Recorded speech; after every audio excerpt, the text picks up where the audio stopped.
Welcome back. आज हम Avalon technologies limited के बारे में बात कर रहे हैं, जो भारत के इलेक्ट्रॉनिक्स मैन्युफैक्चरिंग की कहानी में एक खास प्लेयर है। एवलॉन एक end to end electronics manufacturing services company है, जो डिजाइन से लेकर आफ्टर सेल्स सपोर्ट तक सब कुछ संभालती है।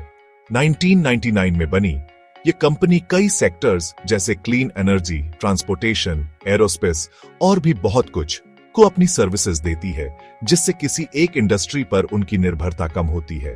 उनकी ग्लोबल रीच में यूएस, चीन और यूरोप के क्लाइंट्स शामिल हैं, जिनकी मैन्युफैक्चरिंग भारत और यूएस में होती है। अप्रैल 2023 में पब्लिक होने से उन्हें एक्सपेंशन के लिए कैपिटल मिली और वे सुर्खियों में आ गए।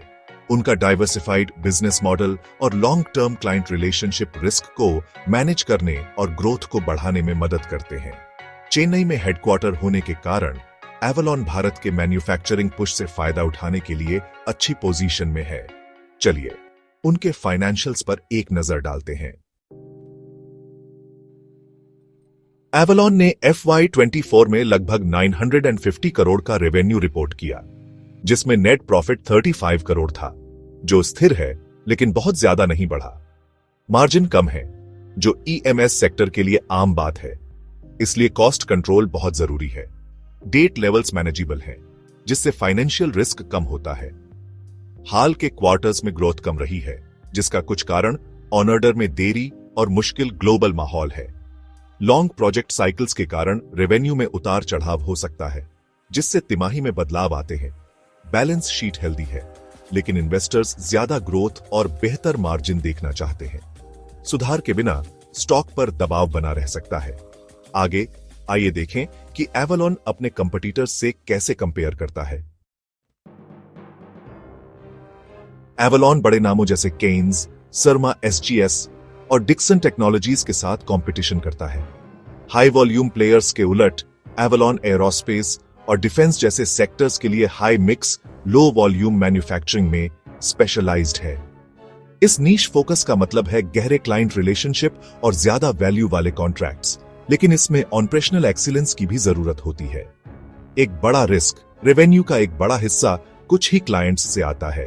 एक भी क्लाइंट खोने से नुकसान हो सकता है। अपने पीयर्स की तुलना में एवलॉन का वैल्यूएशन IPO के बाद ठंडा हो गया है। अब यह ज्यादा रीजनेबल लेवल्स पर ट्रेड कर रहा है। अगर ग्रोथ वापस आती है तो स्टॉक अट्रैक्टिव लगता है, लेकिन मार्केट को टर्न अराउंड का सबूत चाहिए। क्लाइंट बेस को डाइवर्सिफाई करना और ग्रोथ को फिर से बढ़ाना बहुत जरूरी है। एवलॉन का यूनिक मॉडल उसकी ताकत और चुनौती दोनों है। आइए इसके स्वॉट और फ्यूचर आउटलुक पर बात करते हैं। ताकतें: एवलॉन की end to end services, global clients और सेक्टर डाइवर्सिटी। कमजोरियां: कुछ क्लाइंट्स पर ज्यादा निर्भरता और हाल ही में धीमी ग्रोथ। अवसर: भारत का make in India push, PLI schemes और चीन से दूर जा रही ग्लोबल सप्लाई चेन में बदलाव। खतरे: कड़ा कंपटीशन, कम मार्जिन और क्लाइंट इंडस्ट्रीज में इकोनॉमिक साइकिल्स। जीतने के लिए एवलॉन को प्रॉफिटेबली स्केल करना होगा और अपने क्लाइंट बेस को बढ़ाना होगा। कंपनी इंडस्ट्री के टेलविंड्स से फायदा उठाने के लिए अच्छी पोजीशन में है, लेकिन एग्जीक्यूशन बहुत जरूरी है। इन्वेस्टर्स को लगातार ग्रोथ और मार्जिन में सुधार पर नजर रखनी चाहिए। तो क्या एवलॉन पर विचार करना चाहिए? एवलॉन भारत के इलेक्ट्रॉनिक्स मैन्युफैक्चरिंग बूम पर एक दांव है और ग्लोबल सप्लाई चेन में बदलावों पर भी। फंडामेंटल्स ठोस हैं, लेकिन हाल का प्रदर्शन उतना अच्छा नहीं रहा है।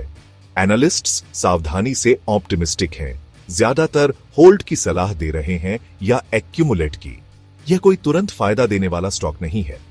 रिस्क में धीमी ग्रोथ, मार्जिन पर दबाव और क्लाइंट कंसंट्रेशन शामिल है। यह स्टॉक धैर्यवान इन्वेस्टर्स के लिए है, जिनकी लॉन्ग टर्म सोच और मॉडरेट रिस्क एपेटाइट है। हमेशा की तरह अपनी रिसर्च खुद करें और किसी फाइनेंशियल एडवाइजर से सलाह लें। देखने के लिए धन्यवाद। Happy investing.